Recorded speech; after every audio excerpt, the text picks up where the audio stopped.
Business Source is proudly sponsored by JCH Communications. When it comes to marketing, we mean business. From websites to videos, we can guarantee you a return on your investment.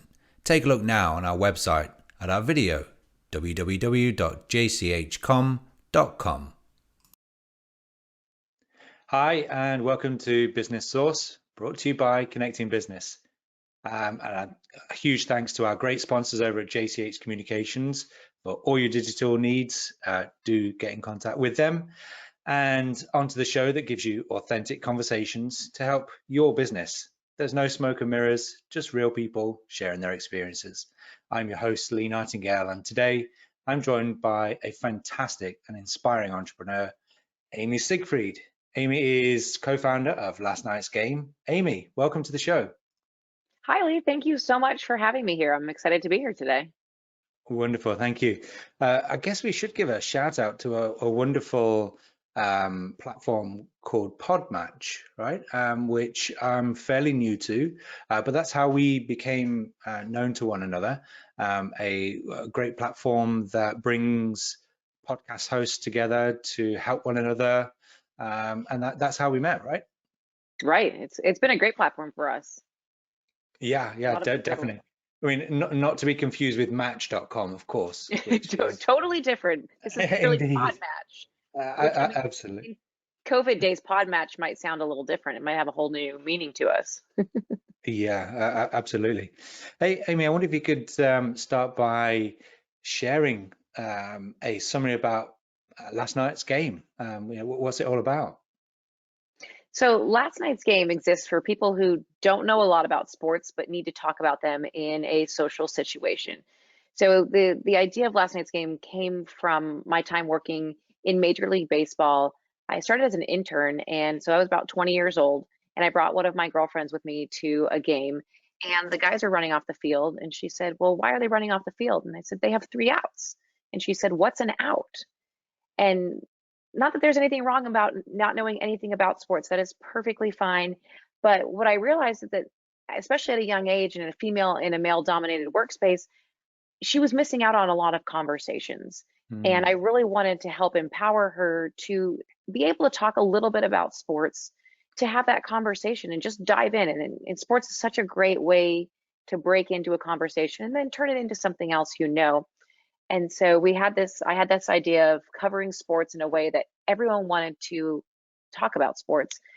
And at that point, it was quite a while ago. This was before we could hop on Squarespace or Wix and make our own websites and use email blast templates and things like that. None of that really existed back then. And so, I called my brother with the idea, who my brother is my co-founder, but Right. I said, "Hey, I've got this idea." And he said, "Well, this is a great idea, but I'm in high school and you're working 80 hours a week. So how are we going to do this?" And I thought, "Oh, I don't know, but it's just my idea I have." And so about 14 years later, when I moved back to the US from Singapore, it was right around Thanksgiving time, and no one hires for us between Thanksgiving and the New Year, pretty much. Yeah. And so I utilized that short amount of time, about 2 months, to turn this on and give it a shot. We thought, well, why not? Nothing's happening, so we might as well just give it a go. And so that's how Last Night's Game was born.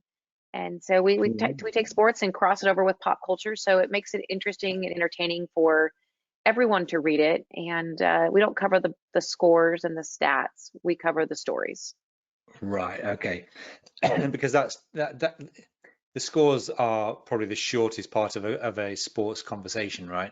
The rest is all Correct. about who's trading with who and relationships and coaches and that kind of things. Or yeah, definitely. So because I guess if I think about that male dominated environment that you're talking about, you go into a meeting perhaps with a new business prospect and he's got his team members there, and while the room's warming up, if you like, and you're getting ready to do the meeting, everyone's like, "Hey, did you watch the game last night?" and whatever. And more often than not, obviously that's immediately disengaged any women that might be in the room typically. So it must be wonderful to empower those women to, at the right time, of course, join in that conversation, go, yeah, wow, that was amazing. Can't believe he moved to that team or that team. His performance has been great, and he should have been valued at more, or whatever it is. And I'm sure I would love to be a fly on the wall in the room, where the men sort of go, wow, she knows about sports. But it shouldn't be that way, right? It should not. But I imagine that's the reaction they get.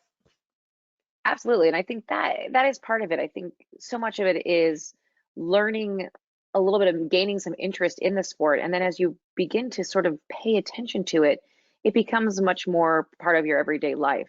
And I can attest to you as that person who is that woman who people start talking sports and I'll say, oh yeah, the NBA All-Star game is coming up and this and this and this.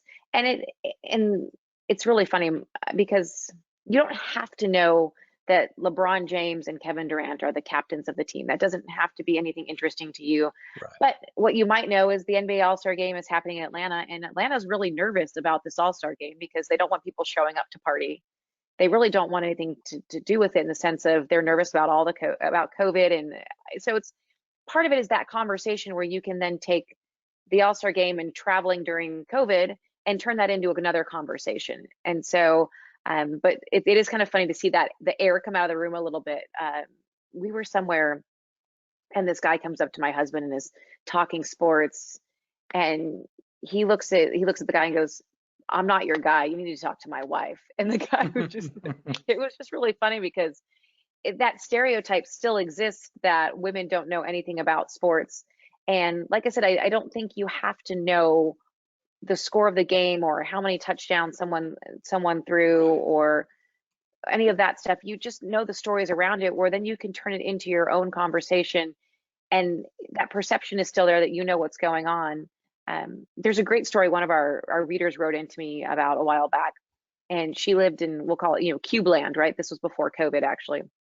And they were all in their cubicles at work, and the guys would sit around the printer and talk about sports and everything. And she said, I never could talk about it, but I was the only girl in that area.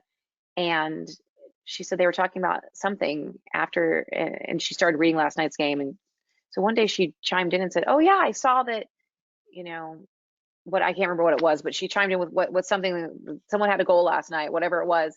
And they looked at her like she had 8 heads because they had no idea she knew anything. And she sort of just said, okay, and went back to work. And then from then on forward, she was at least part of that conversation, or they would engage with her. And it just gave her that extra in. And I Yeah. think all we need is, I always say that sports is an extra tool in your tool belt. It's not going to work for everybody, right? You're going to get a client or someone you're trying to pitch that knows nothing about sports. They only care about stamp collecting. And that's going to be something that you'll have to shift, but it's always something to have in your tool belt, because the conversation about the weather gets a little old sometimes. And that is always something great just to pull out and Yeah. tie it into, and it ties into everything. You can tie it into food, into travel, into pop culture. I mean, there's so many ways to weave it all into conversation.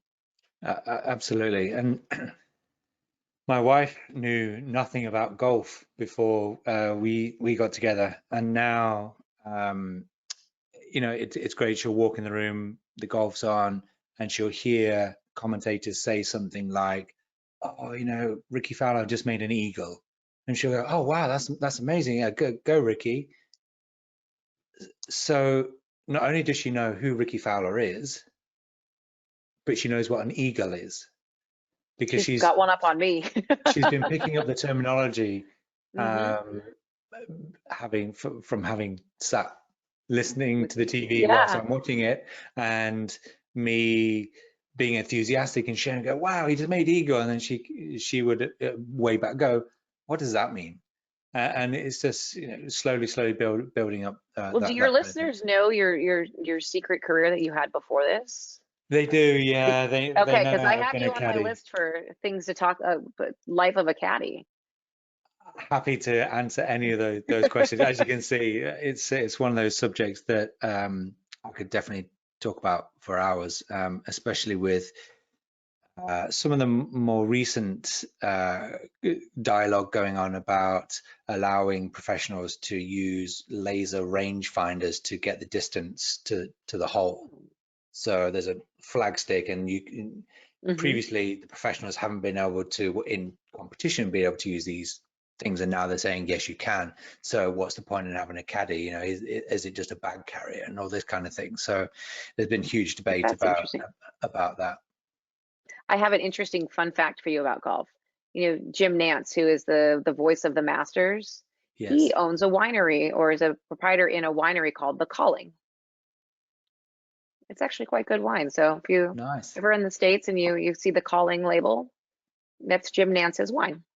Nice. Yeah, That's all, that's my there's fun quite a fact. few golfers end up in the wine business. Hmm. Uh, it's because I mean it's fortunately a sport that brings really nice riches if you're good at it. You know, Hmm. the money has. I mean, it's not like a American football, you know, where they're getting 15 over 3 years or 5 years or whatever.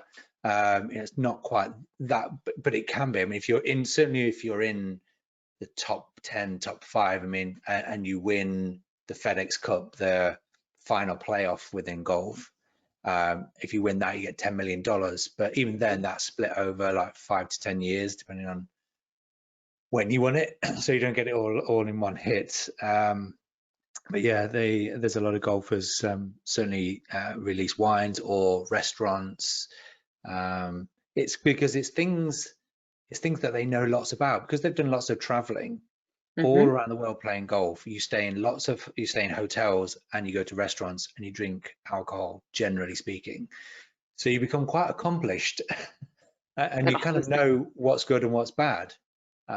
So it's probably yeah, probably rather they we use experience. we did a post a while back. One of our podcast episodes was 5 athletes to thank for your next hangover.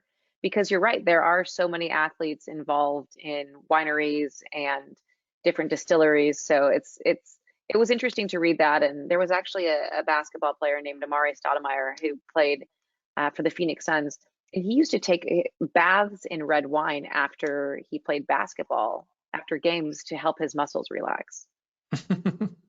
I mean, the things that we'd never thought about. I mean, I'd rather Yeah, drink my red wine, but whatever works. yeah, absolutely. I'd love to hear how you ended up uh, where you are now, and you know what your journey's been through employee land, if you like, through to where you are now. Because from what I understand, you're a third generation entrepreneur, right? I am. My grandfather and my dad were both mechanics, and they own their own garages. So I learned a lot of tactics and sort of the gumption of being an entrepreneur from them. My dad had all these little tactics that he would do. Things he sold used cars on the side as well, and that was an idea he came up when he was 13 years old when he worked with my grandfather. So it's fun to just hear some of the things that he's done. And it's funny, I just took a negotiation class in my MBA course. And as a child, I'd go out with my dad and we'd go, I don't know, buy a table or buy some furniture. And he'd be there haggling with the guy, the sales guy, to deliver it for free or whatever it might have been. And it always made me so uncomfortable. And it's so funny taking this negotiation class that those tactics are all perfectly right by the book. And it's funny how your perspective changes. But I definitely learned that work ethic from them. And my favorite thing to do was actually in the summer go to work with my dad. And we would go mostly because I would get a donut for breakfast. And I'd go sweep out the office and go get dirty and help change a tire, quote unquote, change a tire and change oil and all those things. And I'd sign for parts, and then I'd take a nap in the back of his car for the afternoon. So are you someone that if your tire goes pop on the freeway, you're quite happy jumping out, getting the jack out, changing the wheel, and away you go again? Or do you I wait for can, the I can breakdown? say I've done that. I have done that a couple of times, preferably not on the side of the highway, but Yeah. I have done it before. So that was a rule before I got my first car was I had to know how to change the tire. So that was the rule. So And I actually think which that's something it's a they great should rule. introduce. Yeah, I think they should introduce that within, and I'm sure it's not practical, but within taking your driving test, like, right, here you go, can you change a tire? Because if you think about the potential for dangerous situations of getting yourself within middle of nowhere, dead of night, recovery vehicles not going to be there for several hours.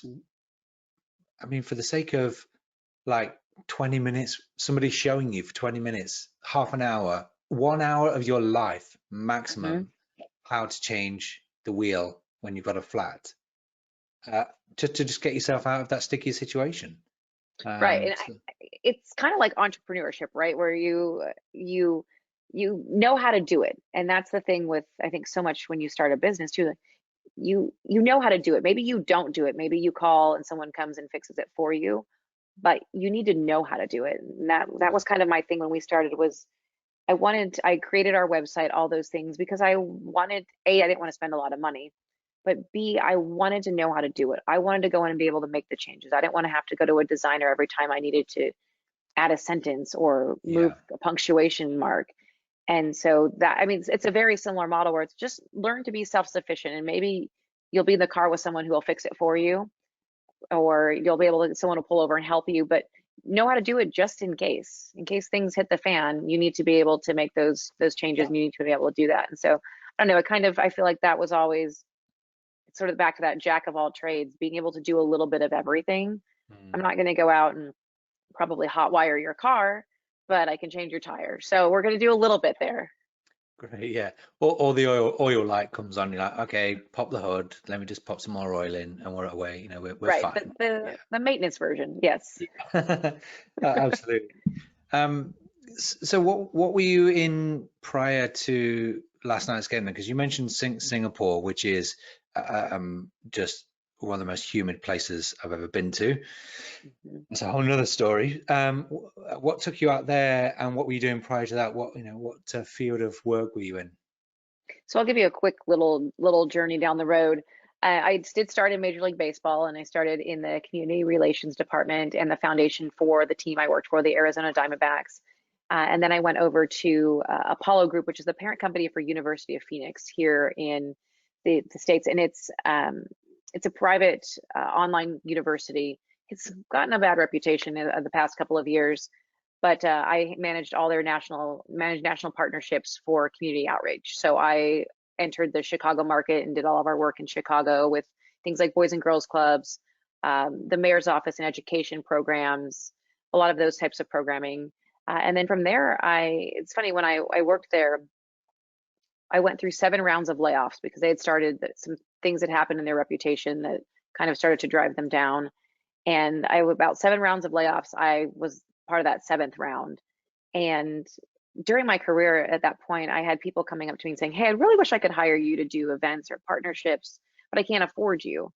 And so when that happened, I packed up all my stuff and got in my car and was driving home. And I called one of the ladies who had said that to me and said, "Hey, I just got laid off. Would you be interested in hiring me on as a consultant or part time and letting me work with you on an hourly basis?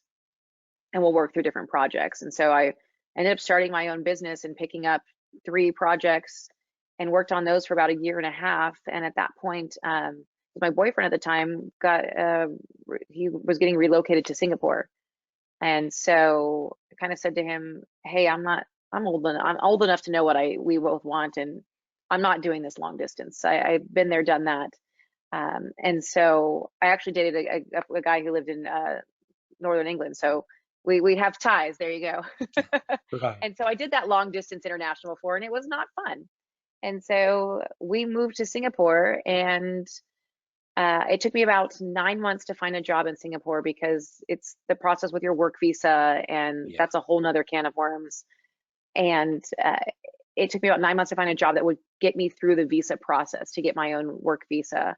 And I did advertising and marketing and events for an international school. So an international school in Singapore is like working for a university. They charge about $30,000 a year in tuition for a first grader. If you are an expat, you are not able to go to a local Singaporean school. You have to go to an international school. And so we had kids from all over the world, which was just phenomenal. I mean, there was nothing better than walking out on the playground and seeing these kids from all over the world play together. And Yeah. if anything makes you have faith in humanity, that's it. And I worked in an office with women from all over the world as well. There was only one other American in the entire school. Had a couple thousand staff members. And so I loved it. I loved learning from my coworkers. We loved having exchanges over different slang terms that one would use and no one had any idea what it meant. And it was really a lot of fun, and it gave me a lot of appreciation for cultures all around the world. And I think living overseas is something I encourage everyone to do, because you realize that the world really is small, that we all really want the same thing for our families, for ourselves. When it really comes down to it, we want to meet our basic needs. And I think that truly is such an eye opener that people maybe we don't get to see on the news. We really see a lot of the negativity of it, but ultimately what everybody wants is the best for their families. And I really enjoyed the experience. I wouldn't say it was easy in the least bit. It was definitely challenging, but it was a lot of fun. We learned a lot. And then we came from there back to the States, and then we have last night's game. Fantastic. Um, and you mentioned not being able to do everything. We start off spinning all the plates, and then we start to watch some of them wobble. And it's really there where that entrepreneurial brain switches on that says, right, do I let that plate crash because it's irrelevant? I don't need it anymore, or does that plate have to keep spinning? And if it does, where does it sit in the order of priority? Because everything can't be the highest priority. And because I don't have the capacity to deal with everything that is the highest priority. So if everything is all high priority, which bits can I do? Which bits should I be doing? Because I can't do them all, in which case I need to go find somebody else to be helping me spin those plates. And I know you mentioned that you'd taken on a couple of interns, and that had a hugely positive impact for you in the business. I did, and they're fantastic. I really enjoy our interns. So I'm getting my master's, my MBA at the University of Notre Dame in Chicago, and I found these two wonderful interns out of Notre Dame, the regular campus in South Bend, Indiana. And what I really love about it is that they bring a whole new, fresh perspective. They're younger than both Scott and I are. Scott's my brother, but they also Scott and I grew up in the same household, so we have very much the same thought process on a lot of things. Granted, we Right. live in different locations now. We've had different careers, so we do have some diversity in that thought. But they have a whole different perspective, and they haven't been in the business. And I think anyone who runs a business or has been in the business for a long time, when you're in it, sometimes it's really hard to see the outside perspective. And so I really enjoy sitting on calls with them and just getting their outside perspective on things. And they have been huge, but they've been really huge because one of the things I don't really have a lot of time to do is sort of pitching. So when it comes to Super Bowl for us, I really dive in and I help do media pitches and a lot of things to get TV spots and things like that. But I don't have time to do all the research behind finding new avenues and new places to get out there and do things Right. like this. And so they have provided us with a huge opportunity to do that. And that's been awesome. And it's really spurred some great growth for us. And they love it because, for them it's there's no sweat off their back, right? It's when it's your business, you're taking it out to people and saying, here's my baby, is it cute? And Yeah. for them it's a job, right? And so I really love that. And they've also gotten me on TikTok. So Wow. it's not Wasn't my expecting that. forte. Yeah, right. But they're very excited about it, and they're working on some TikTok videos and different strategies and things that they're amped about it, and which I love that. I love to see that happen, and it's gotten me into learning a bit more about it. And because it's so easy just to shy away and say, I don't want to do that. That's something that's not a Yeah. platform I need to be on. And so it's been interesting to learn and then be able to provide that feedback and learn from them and ask them questions because they're the expert all of a sudden.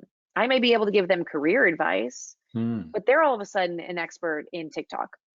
And that's what I really love about it. And I told them my biggest goal is to help you succeed.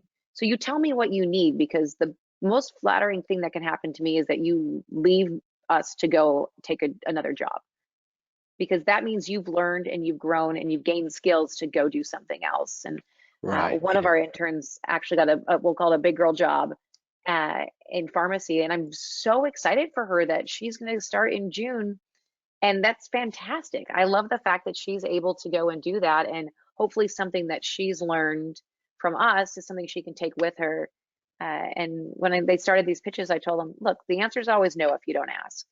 And so that's what I tell myself all the time when I'm scared to do something, Mhm. is the answer is always no, so I might as well try it. So what, they tell me no. Exactly. That's the worst that they can say, of course. When it all boils down to, it doesn't matter how they say it, and using Right. whatever language, no, no is the worst thing.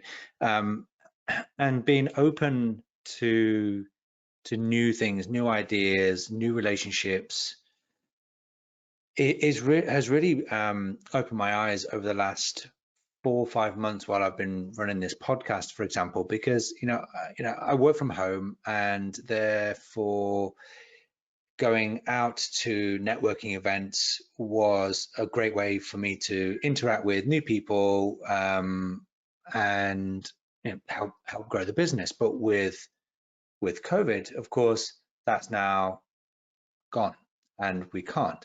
And so I kind of thought, well, how can I continue to engage with new people? And the podcast has definitely given me that element. Not that I'm selling to anybody on this podcast. This podcast, right from the outset, has all been about helping people. But the byproduct of it is that I've met some wonderful people that I would never have met in my entire lifetime. With networking the way that I would be normally networking, I wouldn't necessarily have. Like, if I hadn't been doing a podcast, how would I be chatting with somebody in the US running a business over there? So that's been great. So it's been like my reading, if you like, my learning Hmm. from people, um, and the different industries, different backgrounds and experiences, uh, has certainly opened my eyes to things. Because, like you say, you get that almost. I want to be respectful for this, childlike perception. And to qualify that, what I mean is, a child doesn't have any preconceived ideas about what it is you're doing. So you ask a kid a question and they just give you the blunt answer, Hmm. For because they better or don't for worse. care. Here's the answer. And I've had some great conversations with people on and off camera, where you're chatting about business, and you say, yeah, I'm kind of really struggling with this, and then they'll go, well, why don't you just do that?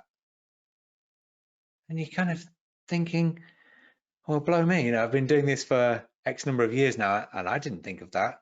But Hmm. that's okay, but that's okay. So it's been great to get that, and I've really enjoyed that. Have you That's done definitely any helped of me. the virtual networking events? I've seen some of those. I haven't done any of them personally, but I was intrigued to see how that works. I always feel like they're very awkward, but have you done any Yeah, of those? my view on networking events, is that, I haven't yet been to one that has the people attending that I want to be having a conversation with. And what I mean by that is, people in the position that we want to be engaging with, about business, know that if you go to a networking event, you're inevitably going to get people are going to try and sell to you. Hmm. And so they don't go to them. So all you end up with is a bunch of people looking for those people to try and actually sell to, rather than Hmm. networking. Um, so I've really, and I find that with face to face even as well.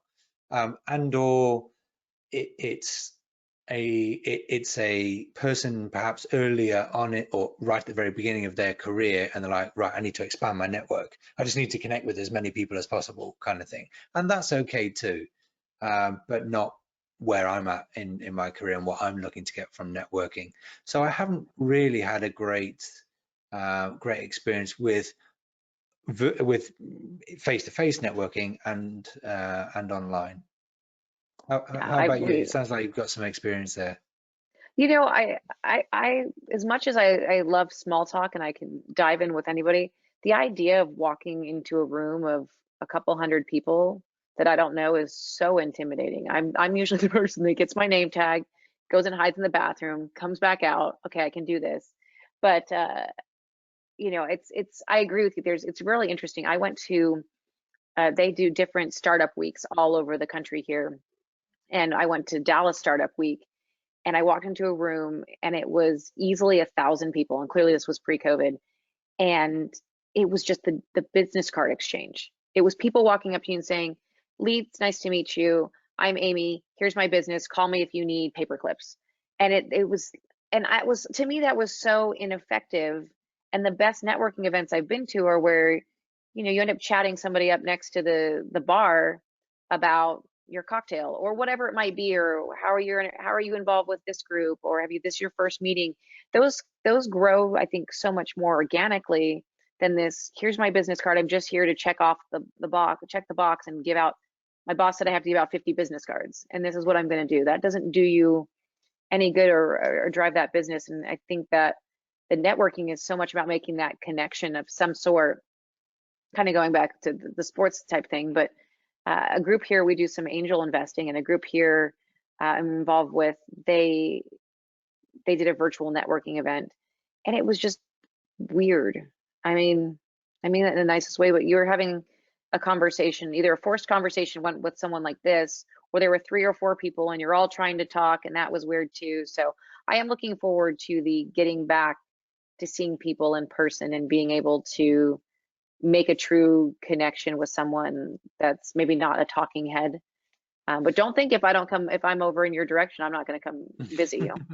Yeah, it feels like, if there was a platform where you could all sign up and say, right, here's who I am, here's what our business does, and then you can go off and have a room together, if you like, with anybody who actually wants to talk with you about what it is you do, and say, Hmm. we help people with these problems, these challenges. Yeah. I'm here. If you'd like to chat with me, come on, and kind of get a notification that way. Amy wants to meet with you. Great, wonderful. Um, don't know if that would take off, but it certainly sounds like It's an a interesting whole, concept, right? yeah, it sounds like you'd save a lot of business cards and awkward conversations and everything. But I guess the other challenge is, that sometimes people don't necessarily always know the terminology of what it is you're doing and might not understand it fully. And you can be hearing a conversation between two others about something and go, actually, I think you should chat with this guy I know. Hmm. So it's more than just you as a direct connection. It's, you and I are now connected, and you know that I'm in the realm of CRM and Salesforce.com and all the associated technologies. So if you have any challenges whatsoever in that field, you would reach out to me, and I would say, well, actually, that's not what I do, but I've got this great guy over here that can really help you. So that's really where I think the networking has lost its way. People just trying to sell to people Hmm. when they go to these events, and that's not networking. Building a network of trusted people that complement what you do, that can add value to your clients. That's Hmm. really or can help your business. Absolutely. So I think there's that's always a really what spot it's for that about. sale, but if that's your sole goal to get there and sell, I mean, I've definitely met people who I've worked with from a networking event, but it was usually much longer afterwards where I said, you know what, I met Lee and I remember him. I found his business card and I need his product now. And so it's, once again, it goes back to that direct connection versus that fast sell. Mm, Yeah, yeah, no, it's a very definitely. good point. I want to get into uh, Amy's experience in and what you've learned over the years throughout the career and throughout entrepreneurship, managing a family as well, as we're both doing, while we're trying to run a business. What kind of hints, tips, things have you learned along the way that have been invaluable to you that others might benefit from? Yeah, there's so many, and I think that the funny part is that we kind of went back. This goes back to your idea of if you would be in the same room networking. Is I'm meeting with a lot of different entrepreneurs. So I do a lot of work with entrepreneurs across the country, and we did a lot of work when we were in Singapore with some groups in Australia as well, over business plan competitions and mentoring new businesses. And I think Mm, the most interesting thing is we see the Facebooks of the world. We see all these really great startups that have made these huge leaps and bounds. But the majority of successful businesses, successful startup businesses, just run on a normal person level. They're not a Mark Zuckerberg. And I think that is something valiant. There's nothing wrong with not being Mark Zuckerberg. There's nothing wrong with not taking your company public. And I met with a girl a while back, and she has an incubator for businesses, and her whole pitch is not all businesses are meant to be that unicorn. They're not meant to be Facebook. right. They're not meant to be Snapchat or Twitter. That's not what they're meant to be. People can be very successful and make great money flying below that radar, if you will. Yeah. And so I think that's really interesting in hanging out with entrepreneurs is, I'll tell a story that'll kind of tie this in is a girl I knew out of my office space that I worked at. She and I had lunch one day, and she said, look, everybody's getting enough sales. Everyone's seems like they're making enough money. Everyone seems to be in a great spot. Like, why am I struggling? And I said, anyone who tells you that is full of crap. There's not a chance that everyone feels like they're great. If you go talk to, once again, we'll bring up Mark Zuckerberg, he's not great. He's constantly innovating. He's constantly doing things, trying to keep their differentiator, trying to stay ahead of regulations and their competitors. They're never in a settled spot. And I think that is one of the most interesting things about being an entrepreneur is you don't go to bed at night feeling like you've accomplished everything. And so that was a kind of an interesting twist where working in a corporate world, sure, you had a to-do list, but your livelihood wasn't necessarily always reliant on that to-do list. You could go to bed at the end of the night and say, I've done my duty today. You're not waking, I think that was really an interesting learning process for me. And so I personally learn, and I do better understanding that other people also struggle. I don't want to see all the success stories are great, but I also need to understand what the real life looks like. And so I've Mm, made a vow when I started this to be an open book and to be open and honest with people, because I think that is so important. And as Lee, you mentioned, we're both terrified that our child is going to run in at any moment into this interview, because I have a 2.5-year-old and yours is a year younger than mine. And so it's a challenge. And you're talking about those spinning plates and the priorities. And some days they're your priority because you can't get anything done. And that's just how that works. And there's pluses and minuses to all of it. But I would say tips and tricks is trust your gut, I think is really important. I think when you first start a business, the most challenging thing, at least for me, was everyone wanted you to do something, right? So if you were driving down the lane of your business, there are people throwing ideas and different things at you, all different directions. You should do Facebook ads. You should do this. Have you thought about doing this? Do you need to do this? And there are so many opportunities, we'll call them, out there. You have to really narrow down what seems to fit what you are. And part of that is understanding who you are in the beginning. And we had this big argument, and this is probably the only argument we've had in this business, about target market. So when we first started, I said, we need to narrow down our target market. We can't be all things to all people. If we only have a certain dollar amount to spend on advertising, we need to target that person, right. and we need to write toward that person. And my brother and my husband sort of has been a advisor for us, and we were sitting around our dining room table, and they said, well, we don't need that. We don't need to narrow it down whether to women with kids or without kids, married, not married, narrowing down your market. And I said, well, yes, we do, because once again, that helps you target it. It helps you drive what you're doing and narrow your focus. And then that helps you say, okay, well, I'm going to do this ad versus this, or I'm going to go on this platform versus this platform. And we didn't do that in the beginning because they kind of pushed back on me. And I said, okay, well, let's just figure it out. We'll see how this goes for the next couple of months and see what rises to the top in terms of our market.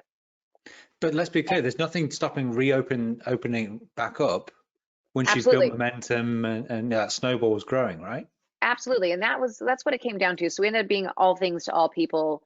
And then we started to say, okay, well, the writing, we have a tri-weekly email newsletter that goes out. It's about a 3-minute read in addition to our once a week podcast.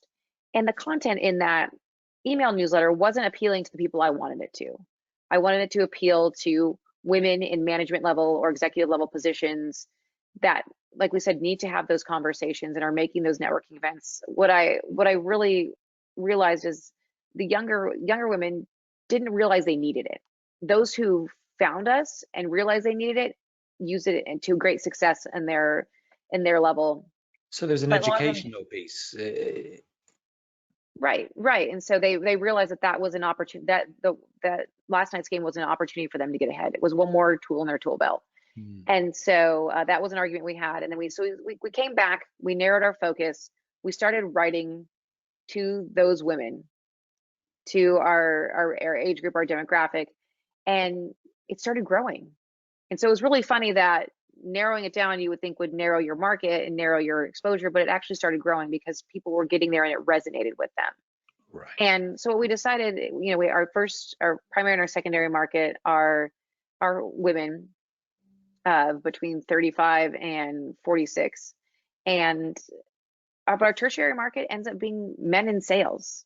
We have so many men, probably 25% of our following are men in sales because maybe they love American football, maybe they love golf, but they don't pay attention to other sports. And they have to pick up the phone and call somebody somewhere else in the world.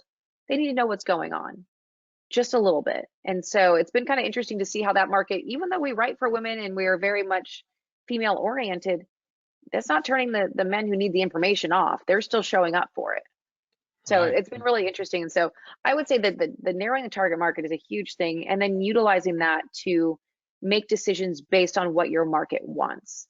I think that is a huge piece that I would say would save you a lot of time, because the first year for myself and for a lot of businesses I talked to was kind of a wash, if you will. You're fumbling around trying to make a website and make things not look so clunky, and you're doing all those things. And if you would have really narrowed that down in the beginning, I think that would have helped streamline your process and make all of that a little bit easier and work a little bit more rapidly, if you will. That would be my big thing. And I mean, it's the beauty of it is you're running your own business, you're going to work your butt off and you're going to always be tired. And that's okay, because sometimes the beauty of running your own business means I get to leave at 3:30 from my house and go pick my kid up from school. And Yeah. that's what I get to do. And I go back to work when he goes to bed, but I get an hour and a half with him before dinner. My husband gets home, and I take those different things because there are times where I'm hiding out in here trying to have him not find me. And that's part of the deal. So I Yeah. think you try to just see the silver lining of all of it and really embrace it for what it is, learn what you can. And I think I relish in every opportunity I can to learn. Yeah. I want to jump back to a point you made, which was about the entrepreneur going to bed not content that everything's been done. And I guess this might sound a little bit brutal, but I think if you do go to bed as a business owner content, waking up each morning going, gonna go in, go do the same again, I wouldn't personally, this is my personal opinion, you don't have to agree with it, to be clear, I wouldn't consider you an entrepreneur, I would consider you a manager. That entrepreneur, that difference is that it's not that you always want more money. It's about, are we delivering the best possible product or service we can for our clients, and opening that up to new markets, new countries, and because the whole experience is different. So I think that really for me is quite key, because Mhm. when it comes to CRM and running the core technology for your business, the database that houses the information about the people buying your product or service. I spent years, probably the first 3 years, um, uh, at a networking event, and all and I didn't get a single piece of business from this, and I was going once a month, and pretty much everybody there they didn't understand what CRM was, Mhm. so they sure as heck didn't understand why they needed it. And so I spent, God knows how, I mean, I changed my pitch so many different times. I changed the terminology, tried to find different inroads or ways of explaining just how businesses use CRM. But these are all one-man band, two-man band, or people that just wanted to turn up to work, and they've got this routine and they've got this client base and they're churning out this product or service, and it's another day, and it affords them a lifestyle that they're happy with. So we have to say, look, that's fine, but certainly in my eyes, that doesn't make you an entrepreneur. That makes you a manager. It's a really interesting point. It's a really interesting point. I mean, you probably do it. You do it too. I mean, you've got this podcast. You probably wake up in the morning and go, okay, how can I figure this out? What can I do different? What I mean, your brain is I did constantly. it. I was doing that yesterday. I was having a catch-up call with somebody. I'm like, right, I've recorded like 30 episodes of this thing now. I'm not saying it's getting boring for me. It's always interesting chatting with new people, but where else can it go? How can I change the style of it? The Mhm. topics that we talk about, just new and exciting ways to keep people that are listening, and thank you to those that are continuing to listen, to make it interesting and engaging. And I see too that like that mindset has shifted into my everyday life. So now I'm going, okay, I want to change this at the house, or I want to try something new, or I'm always at home now, always doing things like that with that entrepreneurial mindset that I didn't have when I was in the corporate world. You're Mm. sort of a little more stagnant. At least I felt that way, stagnant in the corporate world.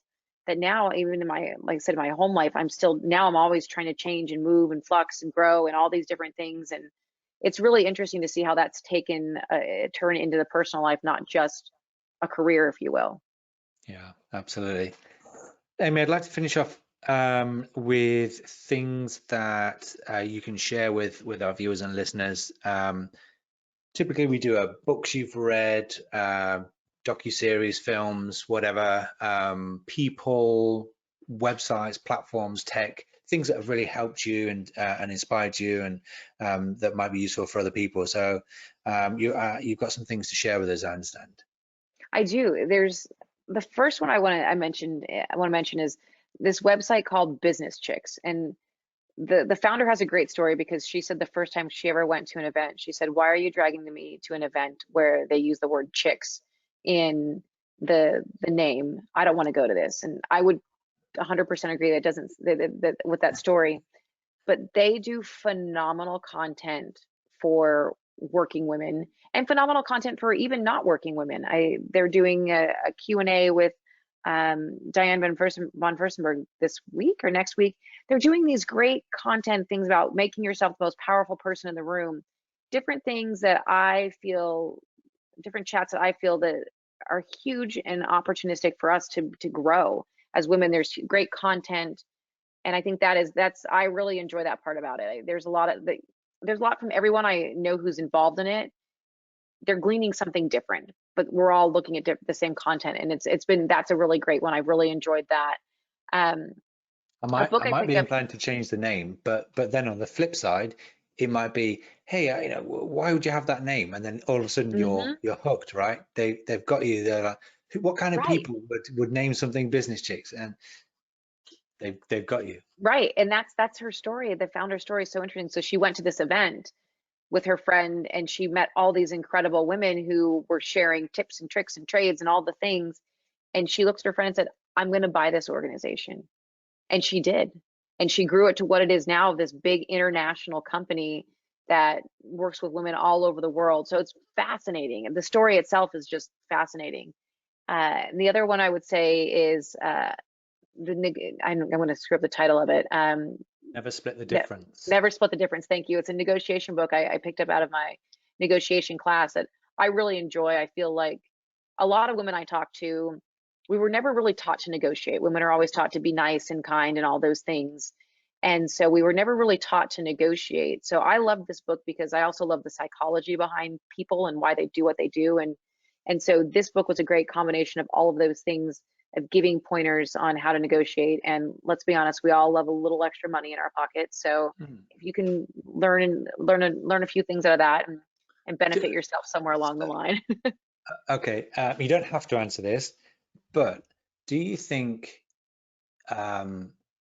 you have to, or the negotiation process is different when it's man negotiating with man, woman negotiating with man, or woman negotiating with woman? Do you think that? I do, and in this class, it was interesting because they paired us up through different negotiations with different people, and the negotiations that were for me that were myself with another woman went so much smoother because we kind of spoke the same language, if you will. We probably had the same empathy. There's some of those skills that I think that as Right. much as I don't want to put males and females in a box, that those are things that we've learned. And so we have those same skills. We were able to compromise. And then I would get in there and every guy is different too, and every girl is different. But I get in with some of these guys, and I had one who was super whiny, like, oh, I'm not getting enough money, I'm not making this or that. And then I've had other guys who come in and try to bulldoze you. And so it's really interesting to see how that works. And I do think there's a change. The negotiation is different between different parties for sure. Right. So there's different styles, but when it all boils down to it, there must be, and that's clearly what this book was telling you, there's core fundamentals of what people need to get out of a negotiation and how people need to be made to feel in order for the negotiation to be successful, regardless man, woman, child, gender. The different styles obviously play a part, but ultimately people want to, there's people that like have these rules of they will never buy something unless they get a discount, things like that. Well, that's kind of unfair to the person selling the product, because it might be that simply they can't, because the profit margin is so small that it's impossible. They'd be giving it you at cost price. But the product is highly valuable to you. And so you're actually missing out if you stick with that thing. So I think there is clearly two sides to it. There's when you're in a negotiation, it's if I'm buying something, there's a certain criteria that I need and a way that I need to be made to feel. And if I'm doing the selling, and there's a different set. Because I have a difference, I have people to satisfy my manager, the board, and all the rest of the whole different set of people to satisfy within that negotiation. Well, and what I really love about, I find the idea of negotiation intimidating, if I'm being quite honest. But what it really comes down to, and what this book talks about, is it's about creating relationships, because ultimately you don't want to win and bulldoze someone, because then you don't have that relationship moving forward. And I think that to me is the relationship development makes negotiation easier for me, because what I really love to do is create relationships with people and make connections. That's just how my brain works. That's what I like to do. And so for me, I look at it from a perspective of how do we go into this where we both get something out of it, but then we also can go have a beer afterwards and continue this partnership and ultimately work together on down the line and continue to benefit each other on that and work together. So that's what I really, if you're on vacation, you're bartering with someone, that's a whole different can of worms. But the fact that ultimately what it comes down into business is creating a relationship and maintaining that to have a new fan or a new ally in your corner. So that's what I really liked about it too. So and I'm used to that. My wife is Egyptian, half Egyptian, and her mother is from Egypt, and so the whole bartering is, if you look from the outside, you're like, oh my goodness, no, that's making me so uncomfortable. But both parties in the negotiation absolutely love it. Hmm. There's a whole song and dance, the way they go around it, and like, oh my goodness, you're insulting my great aunt, and they it's a theater, it's a drama, Hmm. but each knows its part, and in that negotiation, it's wonderful to watch my mother-in-law negotiate for anything. I remember we were in Egypt, and I wanted to buy this chess set, alabaster stone chess set. And me being the English guy, I said, "Come on, let's try an exercise here." So I asked, "How much is this?" And he said, "Like £350." I'm like, "No way! Like, there's just no way. I'm not paying that. That's just an outrageous price." I know, like, we have to barter, but even still, with bartering, like, there's no way I'm going to get. Yeah. Yeah, I mean, this is ridiculous. I'm like, am I going to have to walk away? I was like, no. So he's like, okay, 330 or something. I'm like, this is going nowhere. I rolled out my mother-in-law, and next minute they're sat down and they're drinking tea, and 20 minutes later, they're laughing and they're joking, and so she comes back over. I was like, how did it all go? Did you get it? And she's like, well, there you go. There's the chess set. I was like, God, you negotiated for ages. She said, no, we negotiated for about 5 minutes, and the rest was just chatting about families and all the rest of it.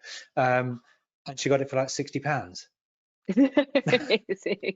I'm like, there's no way that guy would ever have let me buy it from him for £60. So Nope. it's so funny. But I know there's one final recommendation you'd like to give, and that's So I last night. love good docu-series when it comes to sports because for me, once again, sports is about the story, but it's also a great way to learn about them.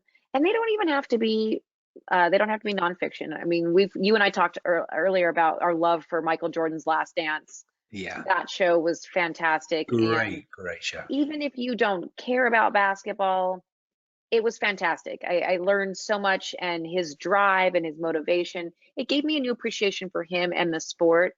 But I love ESPN does these 30 for 30 documentaries that take very usually kind of quirky topics, and they dive into them and tell the story about them, and they're fascinating. You turn one on, all of a sudden, next thing you know, you're sunk on your couch, 45 minutes later, watching the story about someone you've never heard of, and they're so interesting. But I love because for me, I played soccer or football. In your case, once for one season, I was terrible, which is why I talk sports. I don't play sports.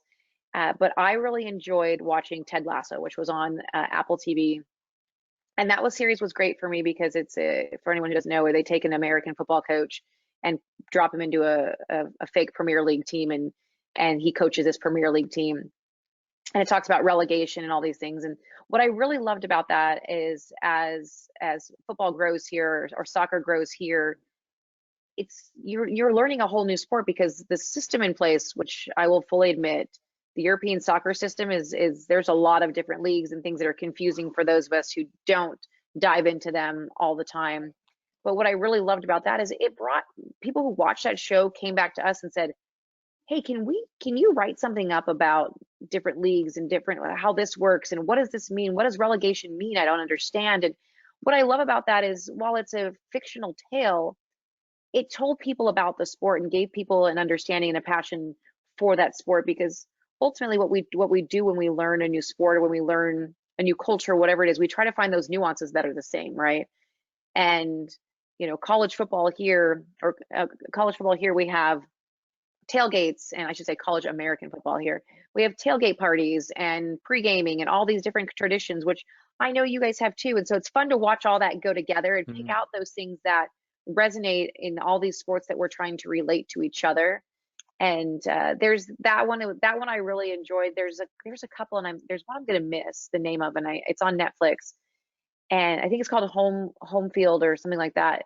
They're all very unique sports, if you will, Okay. um, like log rolling and all these different things that are just random. But once again, you're learning something new, and they tell it in such a great way that you're just hooked in it. And so I really think that those are great ways. If you want to learn about a sport, find something like that. That if you want to learn about American football, there's one called Hard Knocks or Last Chance U that talks about college American football in the college level, which is a billion-dollar industry here. And they just give you that insight and that story that you can follow versus looking at a newspaper and a score. And so I really enjoy that as a great way to learn sports, and it's a lot of fun. Fantastic. Wonderful. Amy, thank you so much. I've really Thank you. enjoyed getting to know you and hearing your journey, and congratulations on everything you're doing with last night's game. Long may it continue. Wishing you all the greatest success for you and Scott with the business. But I really appreciate your time. Thanks ever so much for coming on the show. Thank you so much for having me. I really appreciate it. This was a ton of fun. Thank you. All right. Thanks everyone for joining us on another episode of Business Source. Look forward to speaking with you again on the next episode. Take care now.